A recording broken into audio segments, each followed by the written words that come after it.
आणि नात्यापेक्षा आयुष्यात काय नाही रे, कोण महत्वाचा असतो? आमची भाऊकी, आमचे भाऊ बहीण, पण आम्हाला अलीकडे बरंच वाटत नाही, आम्हाला कुणाचं बरं वाटत नाही. आम्ही स्पर्धा जगातल्या मोठ्या माणसाची करतो का? आमची स्पर्धा कोणाची आहे? भावाची, चुलत भावाची. अरे ह्या माणसांच्या वर जगायचं असतंय, लढायचं नसतंय रे. ह्या माणसांच्या वर जिंकायचं नसतंय, जगायचं असतंय. आम्हाला ते कळलं पाहिजे ना.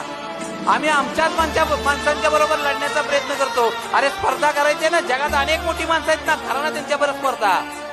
आम्ही त्यांच्या नादाला लागत नाही. आमची स्पर्धा आमच्या जवळच्या माणसाबरोबर. आमच्याकडे अशी कितीतरी देवस्थान आहेत की त्या ठिकाणी जर तुम्ही बघितलं ना, वेगवेगळे विधी केले जातात. कशासाठी?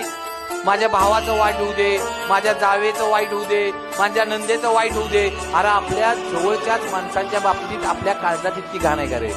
अरे ज्याला आपल्या माणसांच्या बद्दल बरं वाटत नाही, तर देवाला तरी आपल्याबद्दल कसं बरं वाटेल? अरे देव त्यांच्याच पाठीशी उभं राहतो की